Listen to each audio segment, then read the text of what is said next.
Por favor, abra sua Bíblia na carta do apóstolo Paulo aos Romanos, capítulo 12. Romanos, capítulo 12, versículos 1 e 2. É o texto bíblico base da nossa reflexão dessa noite.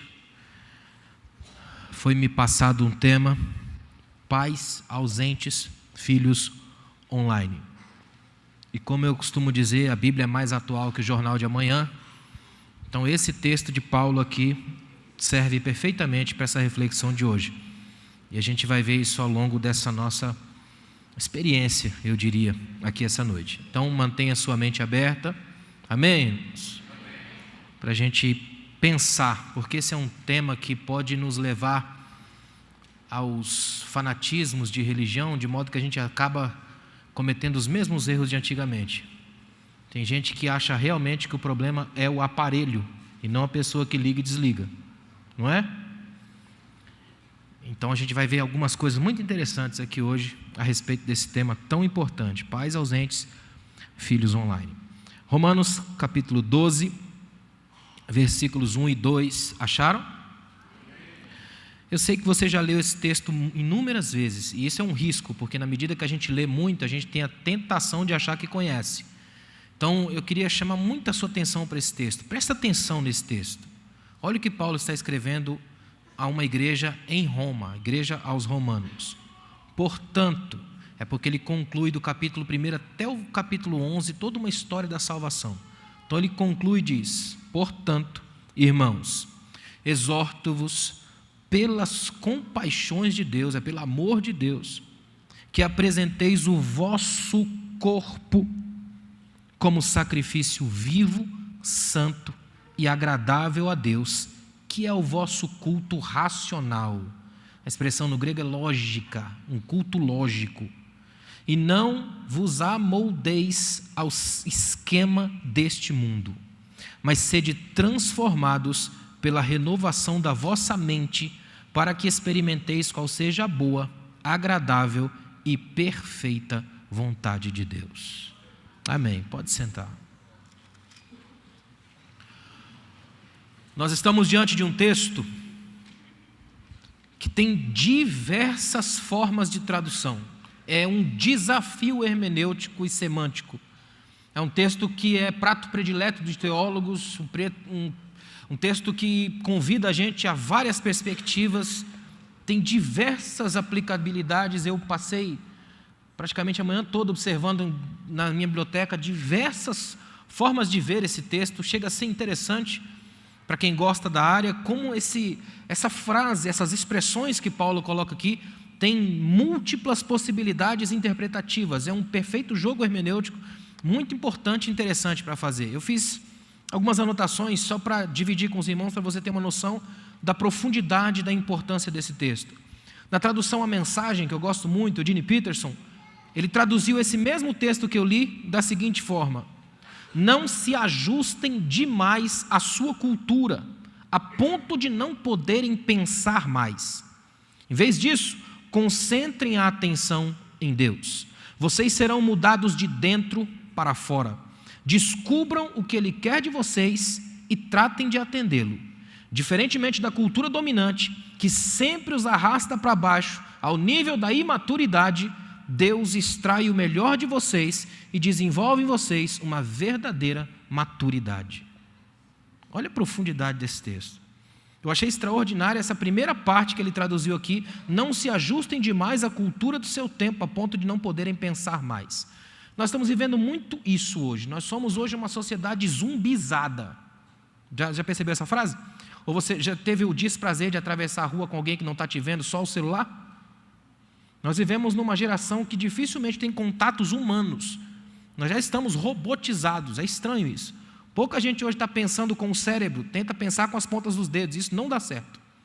Aqui tem sensores de calor, não cérebro.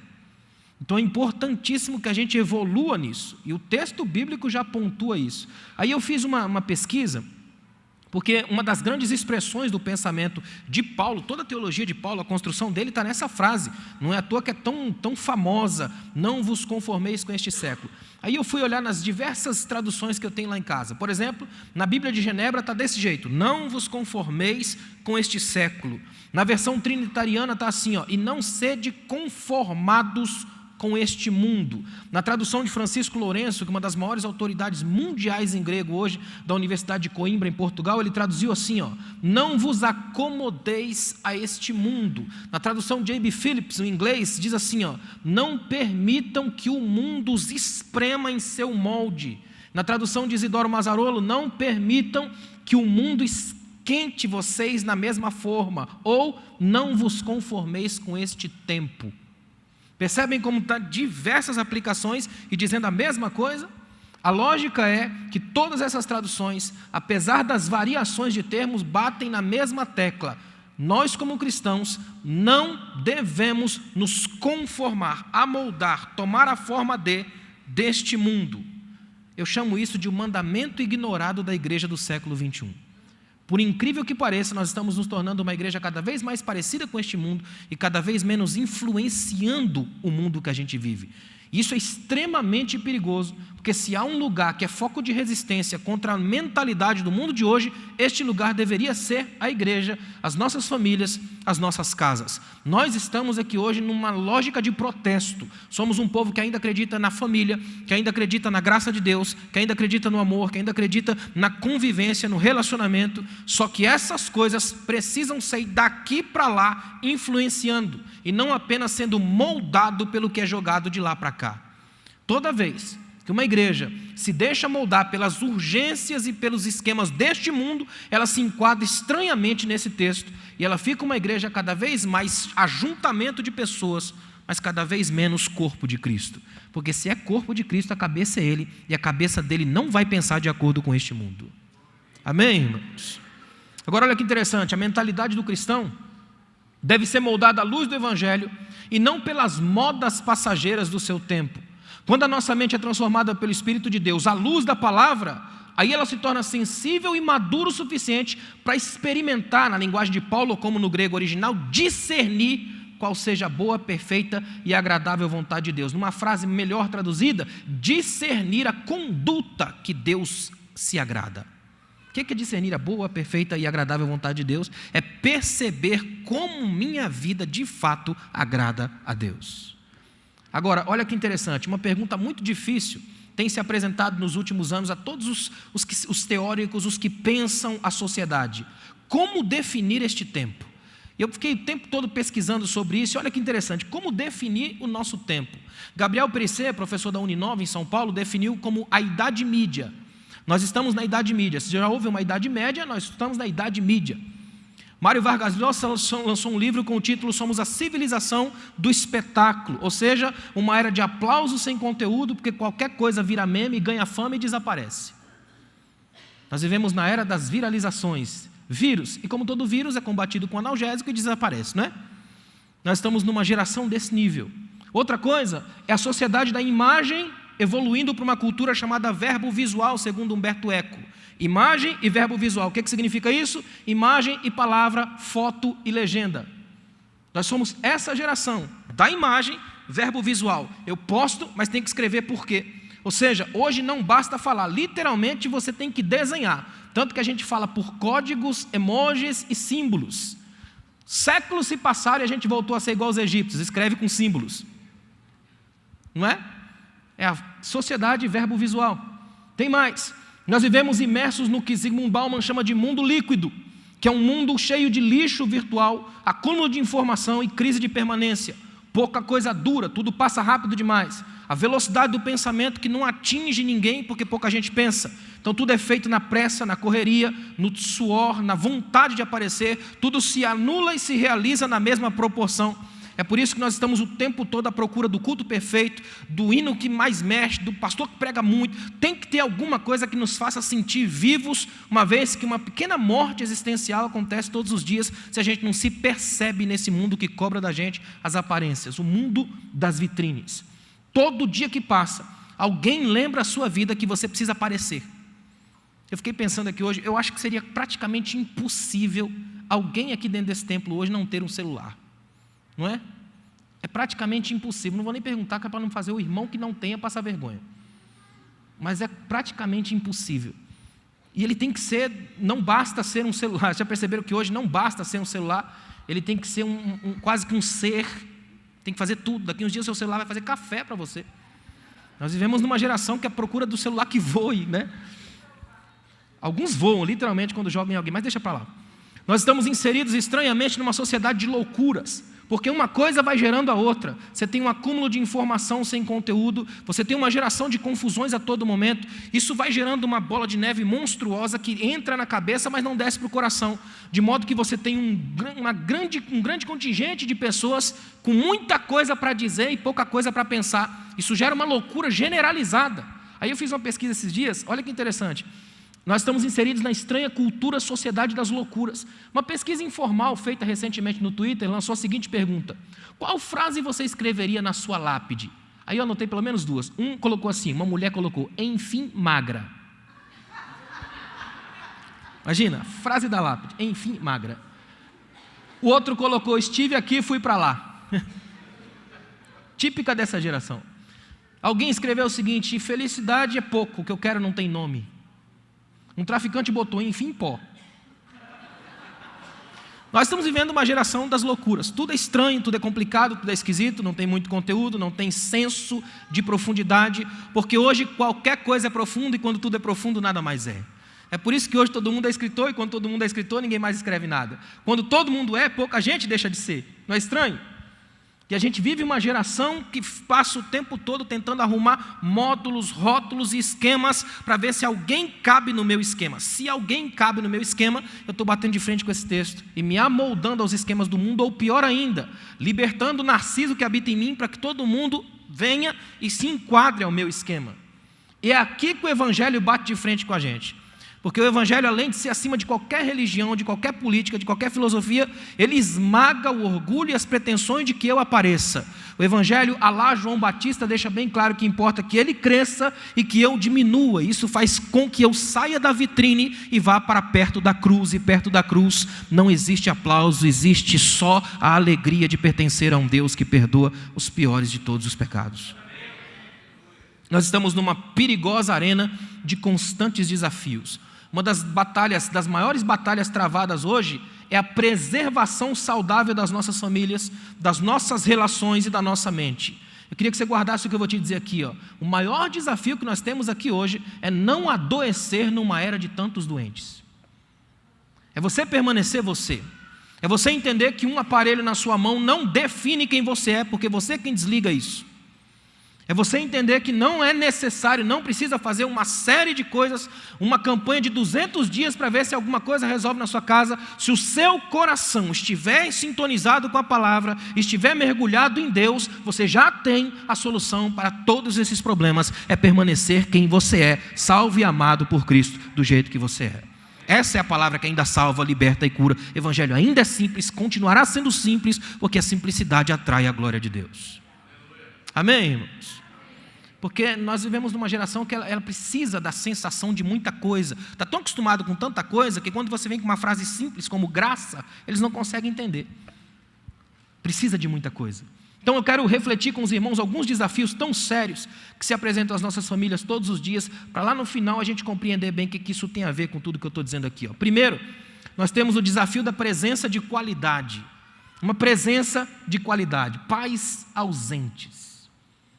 Nós temos pais ausentes, filhos ausentes e o estranho, nós temos casas cheias de gente vazia.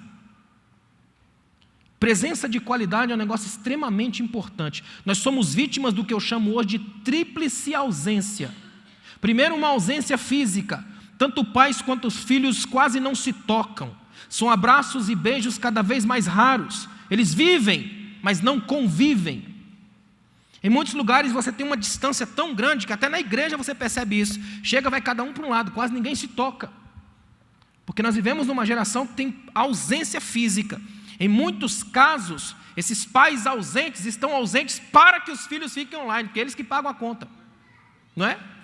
Trabalham todos os dias, o tempo todo, a todas as horas, a todo momento, ninguém para. Essa ausência física hoje ela vai a um nível tão interessante que em muitas igrejas nós quase não temos mais relacionamentos nas próprias igrejas. Quase não há toque, abraço, está perto, porque nós temos uma ausência física. Mas eu falei de uma tríplice ausência. Ausência física, a segunda é a ausência emocional. Existem famílias que não conseguem nem lembrar de quando tiveram um diálogo produtivo, de sentar e conversar. Tudo se resume a gritos, afastamentos e feridas emocionais. É muito ruído, pouca comunicação. Em muitas famílias você tem grito, mas não tem conversa. Você tem longos diálogos de WhatsApp, mas não tem um diálogo de olho no olho.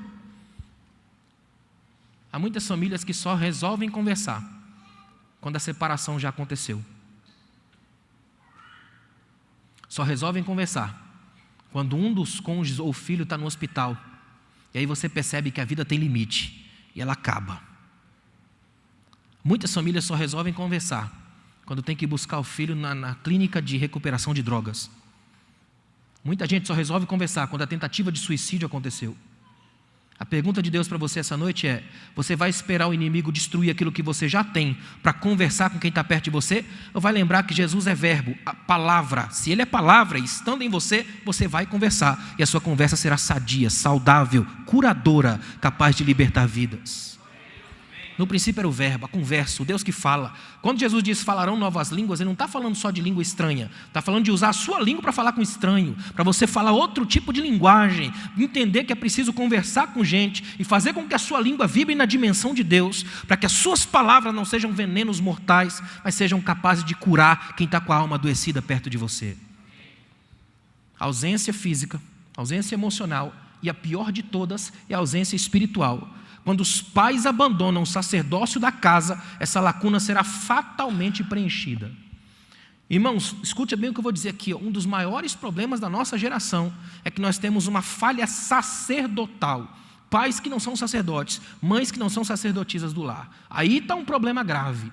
É preciso o mais rápido possível preencher essa ausência espiritual na casa, de pais que estejam perto dos seus filhos nesse sentido, de que possa haver perguntas, respostas, conversas, orações, leituras da palavra, estejam juntos no ambiente da fé, criando uma experiência da fé. Porque não há nada mais monstruoso hoje do que você perceber o tempo todo que nós somos crentes de fachada. Por isso que tem tantos filhos que não suportam a igreja, completa 18 anos, eles somem daqui, porque não suportam ver que seus pais são apenas religiosos das 7 às 9, que funcionam dentro de igreja, porque vir ao templo não faz ninguém cristão. Você pode bater carteira aqui todo dia, vir todo dia, toda hora, todo momento, todo instante, e ser um viciado em religião. Por isso que não pode parar quando quiser. É um viciado em religião. E religião mata, religião vicia. Se vir à igreja todo dia resolvesse, não tinha filho de crente desviado nas drogas. A questão não é vir aqui, é levar isso aqui para casa. De modo que o Deus que habita aqui mora com você. Ele não é um estranho para o seu filho em casa. A mesma bênção de lá ele sente aqui, a mesma glória daqui se projeta lá, e ele vai e vem na mesma instabilidade da graça, estabilidade da graça. Esse é o nosso chamado, essa é a nossa vocação. Tríplice ausência. Por isso é importante essa frase, pais ausentes no plural. É uma tríplice ausência. Muitos têm ausência física, é fácil de arrumar. Outros têm ausência emocional, um pouco mais complicada. Mas a ausência espiritual é a pior de todas. Para você que passa o tempo todo tão fora, que nunca nem conversa com seu filho mais, a ausência física tão violenta, vou te fazer só uma pergunta para você ir para casa pensando nela. Você seria capaz de perder seu emprego para salvar sua família? O que vale a pena para você? Nós temos gente que é tão apaixonada pelo dinheiro que é capaz de perder a família para não perder o que está entrando. Guarda isso no seu coração. Precisamos desenvolver uma presença de qualidade, como eu estou falando. Aí eu fiz algumas anotações aqui, ó. Mais intimidade, menos proximidade. Não adianta você estar na mesma sala, mas cada um com o celular. Mais intimidade, menos proximidade. No meu livro, o Privilégio dos Íntimos, eu trabalhei muito isso no curso que a gente deu aqui na terça-feira, que há uma diferença grande entre proximidade e intimidade. Proximidade é o vizinho que mora do lado da sua casa, você nunca foi lá. Intimidade é gente que mora 300 quilômetros e você viaja só para ir ver. Intimidade é diferente de proximidade. Proximidade é você sentar do lado do irmão e só cumprimentar se alguém do louvor mandar. Intimidade é você atravessar o templo para ir abraçar o irmão que está lá na outra extremidade, porque vocês se sentem próximos e o coração precisa do outro. Intimidade. é desligar os aparelhos para não desligar o fluxo da casa. Intimidade é perceber que a casa faz sentido com gente nela.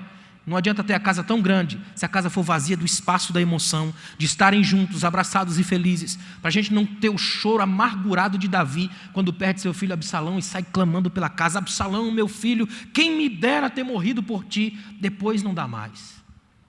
Então, mais intimidade, menos proximidade, isso gera presença de qualidade. Outra coisa, mais abraços e menos coisas nos braços. Escute o que eu vou te dizer: presente caro não substitui o amor. Há muitos pais que entopem o filho de presente, tudo que o filho mais quer, viagem, celular de última moda, tudo que o menino sonha, a menina pede, o pai dá porque não, aí se sente, é porque eu não estou perto, eu não dou muita coisa, eu trabalho demais. Quanto mais você faz isso, mais você cria um monstrinho dentro de casa. E o problema é que a vida diz muito mais não do que sim. E você educa seu filho para o tempo todo ter tudo que ele quer, sim, o tempo todo, e a vida vai vir esbagaçando e dizendo cada não monstruoso, a ponto da gente cair na vida. Então guarde isso. É melhor abraço do que um monte de coisa nos braços. Aliás, se você quiser receber um presente, a primeira coisa é ter as mãos livres. Então deixa tudo quanto é tralha, bagagens e lixos emocionais aqui hoje e deixa os seus braços livres para receber a graça de Deus e abençoar a sua vida e os seus abraços serem abraços de Cristo. Abraços de cura, de graça, de vida. Outra coisa, mais conversa olho no olho e menos recados via redes sociais. Até porque uma máquina pode até digitar eu te amo, mas não pode dar colo, abraço, enxugar as lágrimas com aquele velho e bom lenço. Não é verdade? Você pode digitar eu te amo, você não consegue amar nesse sentido.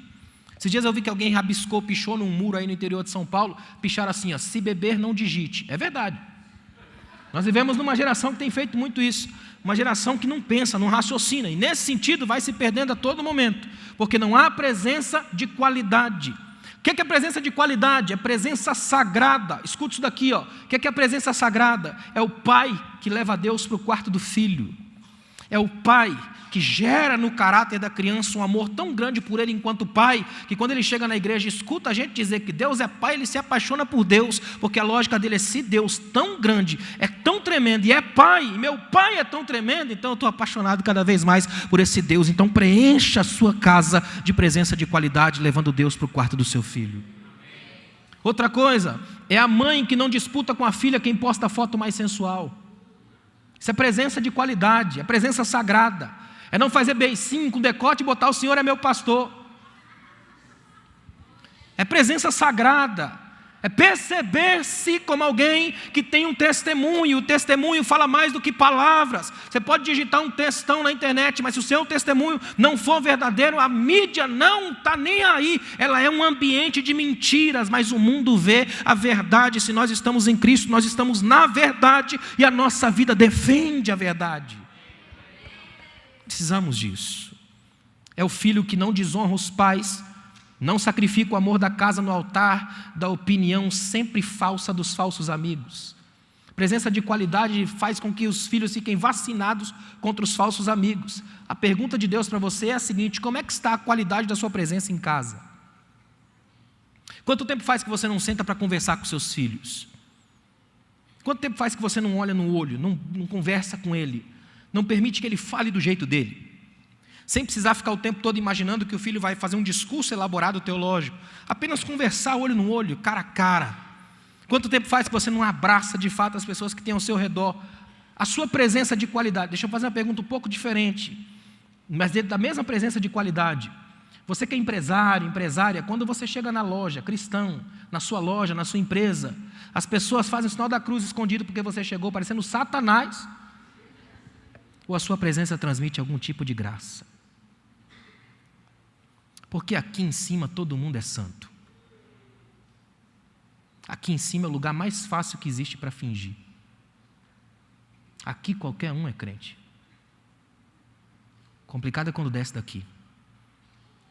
A empregada que trabalha na sua casa pode dizer que você é uma mulher de Deus? As pessoas que te cumprimentam no trânsito, na vida, sentem presença de qualidade? Tem presença de qualidade? Não vos acomodeis a este mundo, mas transformai-vos por uma lógica sagrada. Sabe o que a Bíblia está dizendo? Que a mente de vocês seja a mente de Cristo. Se for a mente de Cristo, a presença de vocês será a presença dEle. Se for a presença dEle, vocês não vão temer os lógicas e medos desse mundo. Vocês estarão seguros debaixo da sua graça, porque dEle, por Ele e para Ele são todas as coisas. Deu para entender até aqui? Segunda coisa, olha que interessante, a idolatria do virtual. Nós hoje vivemos na religião do que eu chamo de deusa mídia. Há muito tempo eu pesquiso sobre isso e eu coloquei essa expressão, a deusa mídia. Nós vivemos, Paulo diz assim, que o Deus desse século cegou o entendimento dos homens. Aí eu fiz uma pequena paráfrase e coloquei que a deusa dessa era, a mídia, cegou o entendimento dos homens. Nós vivemos na geração da deusa mídia.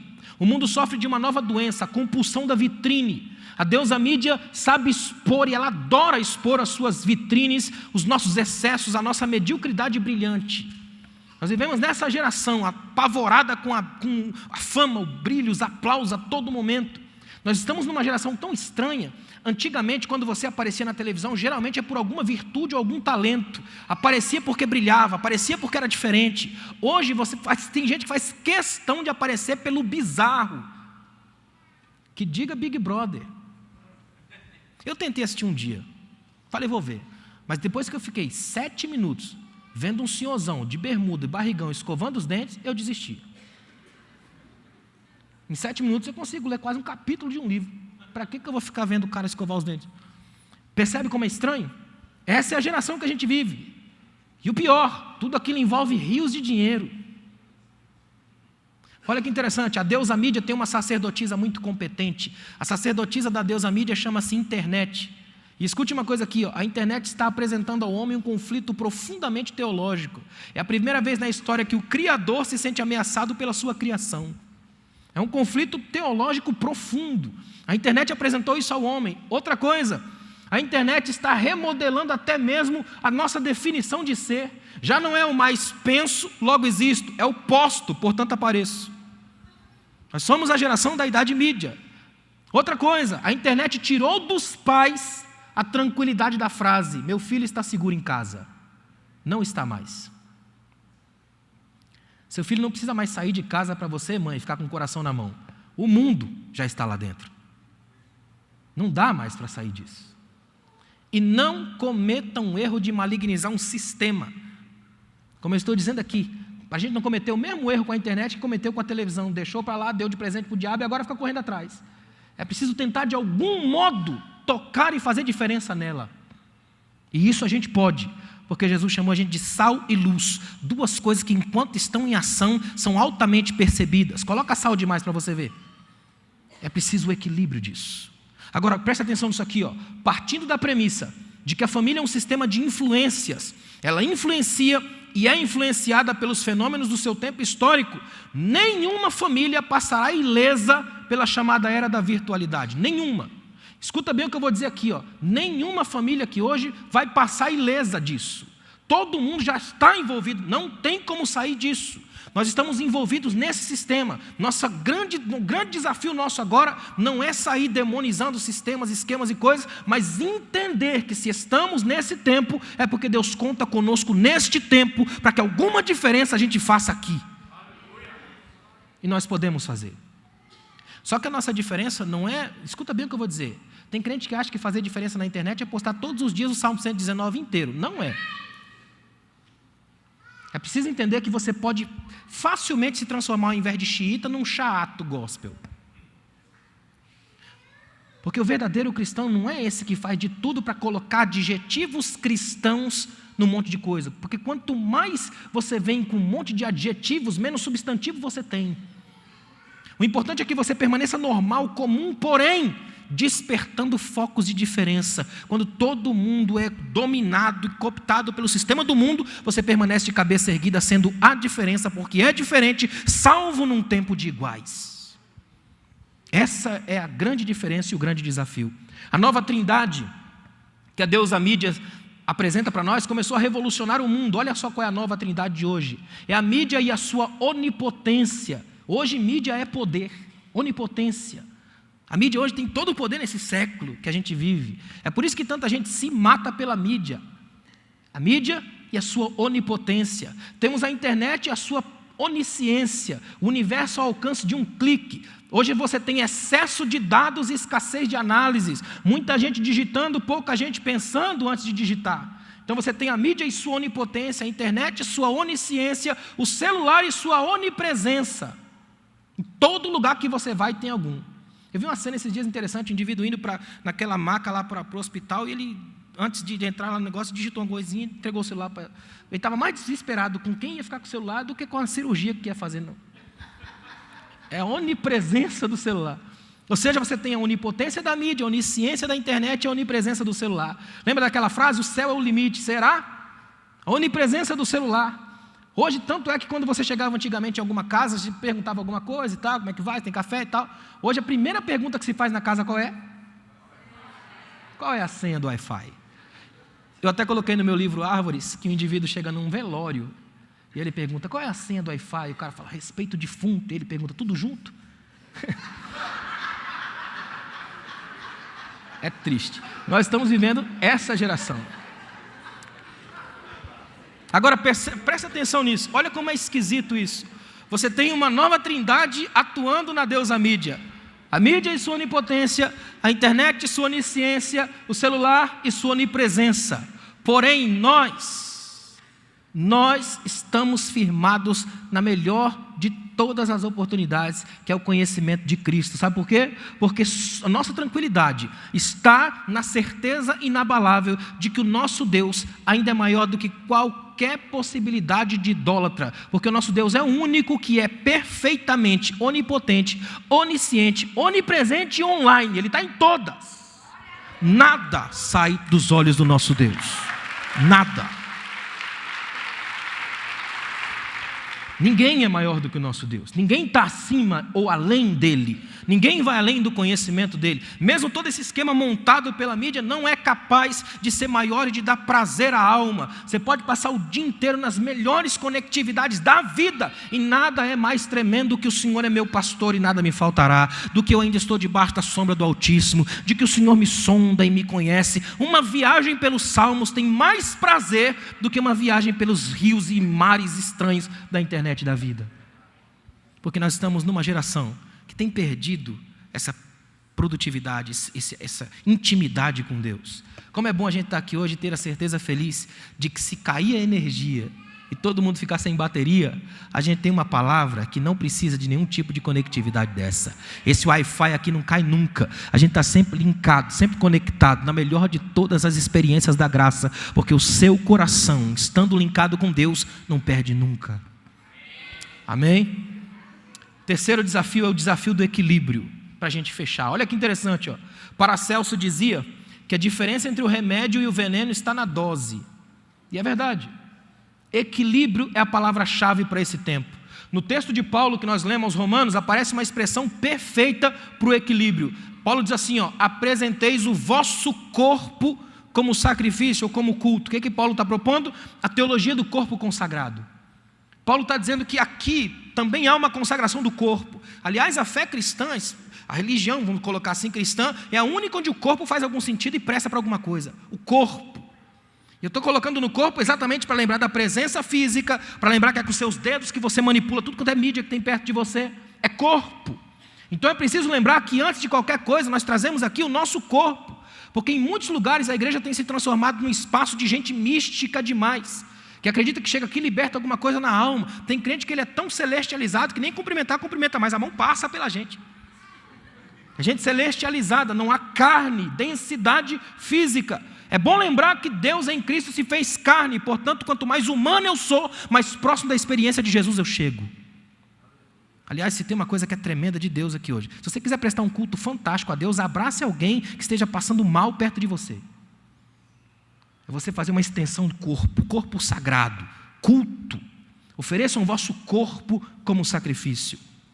Ou seja, a gente precisa redescobrir essa consagração de tudo a Deus. Corpo consagrado é oferta de si mesmo. Nós não oferecemos mais um cordeiro morto no altar, mas o nosso próprio corpo é a integralidade do nosso ser. Para Deus o que interessa aqui é tudo, ou seja, que você vem aqui hoje consagrando absolutamente tudo a Deus. Se você consagrar absolutamente tudo a Deus, então o seu celular também vai ser um instrumento da glória de Deus. Amém, irmãos? As suas fotos também vão ser um instrumento da glória de Deus. E as suas redes sociais também, para você não ficar enroscado nas redes do mundo. É preciso entender isso. Agora olha que interessante, ó. Nosso culto, na ótica de Paulo, não é apenas o que acontece na geografia do templo, na agenda litúrgica, entre as 7 e as 9. É o que acontece na vida, a vida inteira, em casa principalmente. É aquela experiência de perceber que o que eu estou vivendo é ser igreja e não ir à igreja. Do ponto de vista de Paulo, ninguém vai à igreja, você é uma. Assim como o fato de eu ir até a garagem nunca vai me tornar um carro. Vir ao templo não me faz igreja.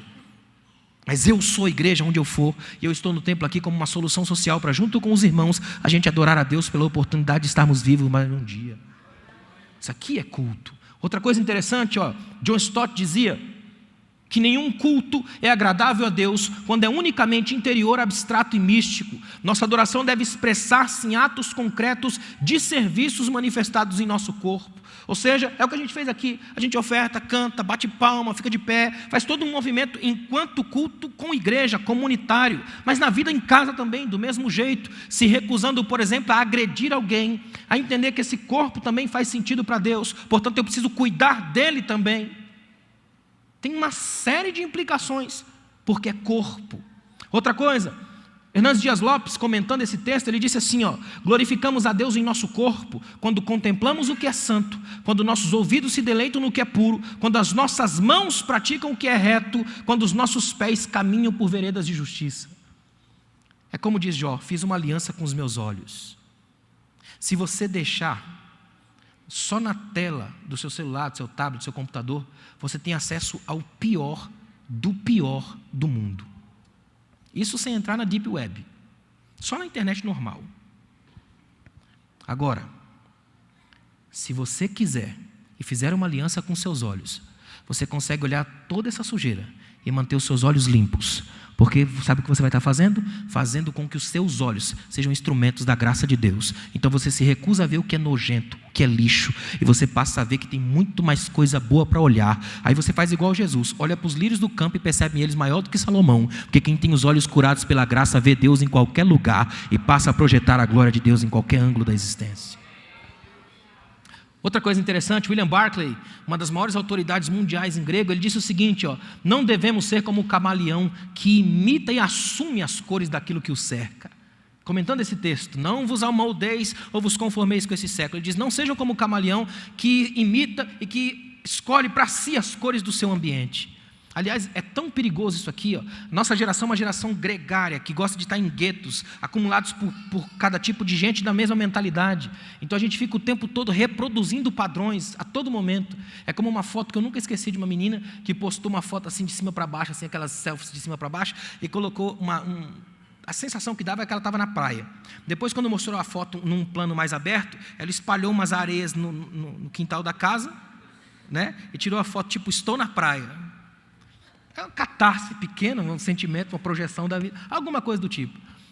Isso é apenas uma das inúmeras coisas que acontecem todos os dias, a todo momento.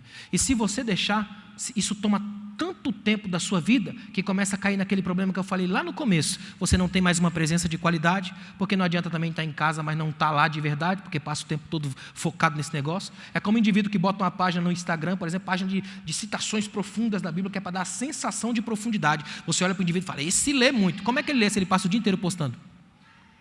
Não tem tempo para ler, não é? Se passa o dia todinho postando, vai ler o quê? Não lê nada, fica procurando para ver se posta. Portanto, eu te engano, você me engana e a gente abraça enganado juntos.